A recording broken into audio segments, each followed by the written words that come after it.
Hello and welcome to this edition of 0.1% podcast, which is about work life balance. This is a subject on which a lot of literature is available on the internet. The idea of our podcast is not to look at what is available on the internet.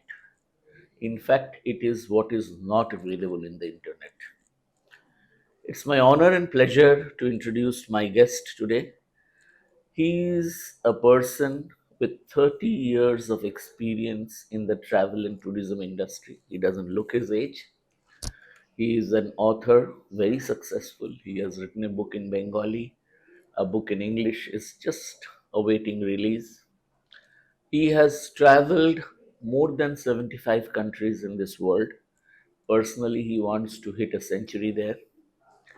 He he runs a company with 500 plus employees, and not only do they serve corporate travel, they also look at what is called MICE meetings, incentives, conferences, and exhibitions for many corporates in India. You can imagine if you're taking some 500,000 people from a corporate house to any destination, how much amount of stress one would be going through. So I thought Kaushik Ghosh himself, based on the work that he does, must be managing work life and balancing it in a manner which could be extremely personal and which could be extremely relevant to those of you who are watching this video. Kaushik, thank you first of all for joining me on this discussion. Thank you, Dada. Thank you for having me here. And, you know, all of us have our own interpretation about this word work life balance. I want to hear what is your interpretation of work life balance. Honestly, I don't know whether I've been able to, balance it well. But then, yes, I'm still married and married for more than 26 years, my kids are all they do complain many a times that I should have given more time. But what I personally feel is, Dada, that if you are passionate about few things, if your priorities are clear, if your priorities are set, you definitely take out time. This concept of switch on switch off doesn't work, especially the kind of industry that I come from, where you know uh, we are almost working 24 into 7. That where you're in office, you switch off family. When you're in family, you switch off office. It doesn't work, because most of the time things has to happen parallelly. But if you have clearly set your priorities, if you have clearly set what is important to you, uh, I think things fall in place. I think the most important thing here is that we need to involve, we need to communicate properly, involve the family, make them understand, communicate to them, what is the situation and what is important, what is not important. Things happens, things fall in place. You know, what is interesting to note is the first sentence of your wherever you said that I still am married.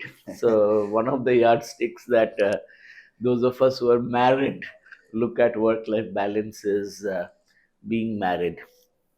Kaushik, you mentioned that the type of service that you provide to your customers is a 24 by 7 job. And I know because you have a 24 by 7 desk. You mentioned how you prioritize, how you involve your family, how you communicate with them to sort of strike that balance, whatever you could. I mean, you are sort of admitting that you may not have been as successful as you would have liked to, but you have found some solution which is acceptable to you as well as your family. Tell me, this team of yours, which is also working with a similar stress, people who work on this 24/7 helpline, how do you guide them to sort of help them in this crucial aspect of work life balance? one thing is very clear, I mean, when you don't love your work, Mm. then it becomes stress. Right. Yeah, and when you love your work, then it is not stress, then it is passion, then it is fun.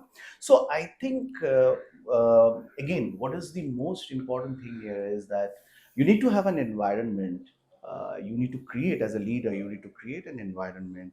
You need to have a team who enjoys working, who enjoys coming back to work. At the same time, as leader, you also need to make sure that they are able to spend a lot of quality time with their family. So I think, as I said, that as an organization, we do focus a lot on that. The family part, where there are a lot of family interactions happens. We also ensure that people goes on their leave whenever we have the lean times.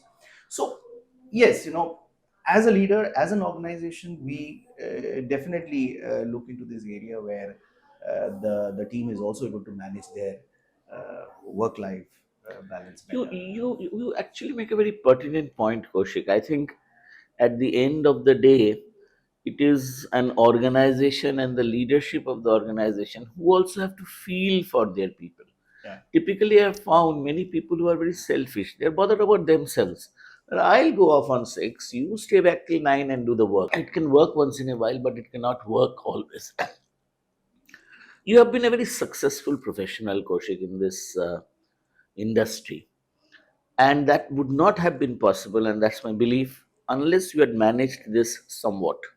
Now, if you reflect back on your journey of these 3 decades, what are the top 3 strategies that you have taken for yourself to manage this work life balance?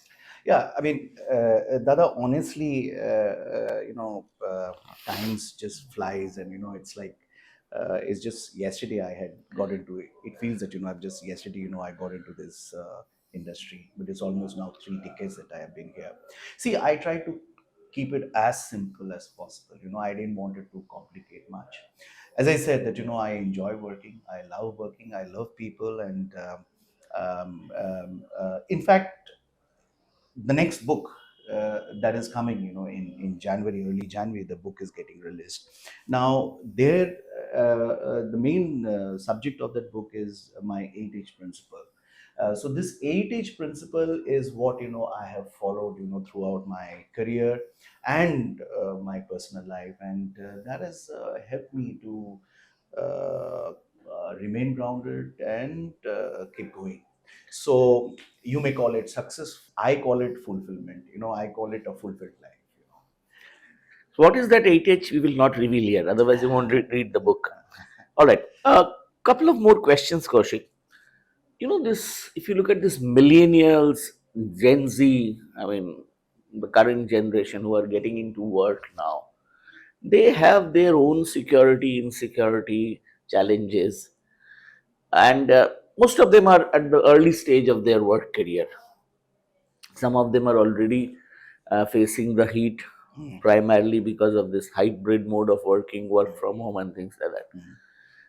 You have children who belong to this generation. Based on your understanding as a father, as a person who observes people, what are the 1 or 2 things you would like to tell that generation that they should keep in mind if they really want to do well in terms of this balancing equation? Yeah. You see, honestly, the what I see, the problems. I mean, every generation has their own problems, but the problems that are there, the problems that are being faced, and the challenges that the millennial or the new or the current generation is facing is humongous. It's nothing easy. Their life is not easy, and these kind of problems, at our kind of, when we were in their situation, it's unthinkable. So let's first be very, very clear and candid that these people, the young generation, their life is not very easy. Their challenges are extreme, and they are going through a lot of challenges. But again, few things which I feel they are going wrong is most of this children and most of this new generation, what I feel, they're very restless. Mm. They are very restless, and again, it's the instant gratification, especially the contribution of the social, they are in the fake world. They are somewhere moving out of the reality, so that's what is worrying me. Look, challenges, issues would be there, but then that has to be addressed, that has to be handled, that has to be overcome. Now, this generation, my advice would be that, don't be so restless. Go deep into things. Don't do shallow things, because, and shallow things are easy to do. Instant gratification is there, but that is not going to take you.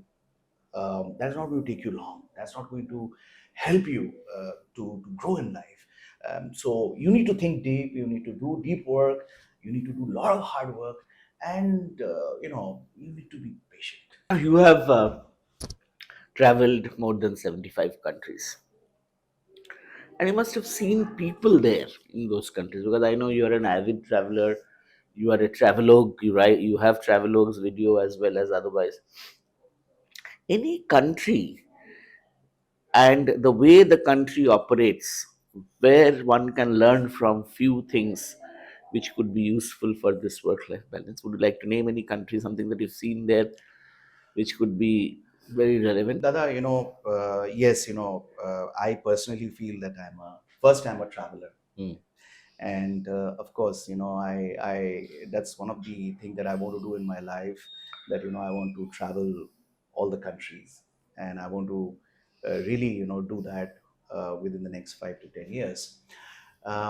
First thing I want to mention here is that, when I travel and when I meet people, and my experience of meeting people across the world, I genuinely feel that people are good, people are nice. Hmm. Average people are all very good. Okay, that's my first realization. Second realization is that, where again, I feel that we as countrymen, and we are people, where we are going wrong is that somewhere the kind of pride, the other people they take, when I meet them, when they try to showcase their country, when they want to talk about their country. See, look, politics, politicians, exploitation, these are things which are there everywhere. More advanced countries, more complex, and more such kind of things. There's no country which is not having such kind of things. But the countrymen, the local people, the kind of pride they take, in talking about their country, in showcasing their country, somewhere that is missing. And the other thing, which I feel is that most of the country, the basic things, people are very contented. Well, it has its own Merits and merits demerits. and demerits also, but Would you like to name any country which you think is sort of that work-life balance, more or less close to ideal? I mean, you look at the European countries. In most of the European countries, their work probably, that is little on the higher side in terms of family, or in terms of their personal this thing. But they've been managing it quite well. This part of the world, like India, you talk about Sri Lanka, you talk about Pakistan, you talk about Bangladesh. Obviously, the work-life balance is little in the topsy turvy.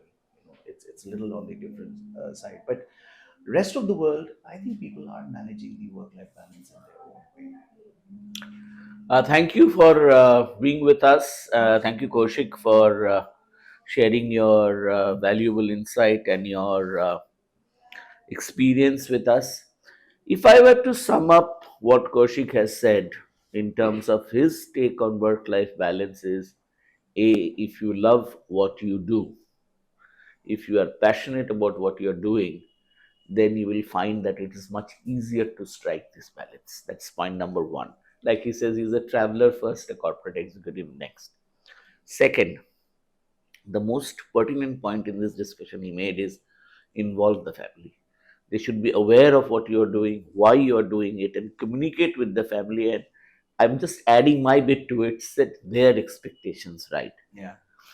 And the next point, which he mentioned in context to these countries, European countries, in terms of what we learn from them, I think the fundamental principle in most of the dissatisfaction that we have in life is we are not satisfied with ourselves, what we Yeah. have. That the day you become a little more content with what you have and what you've got, your stress level goes down.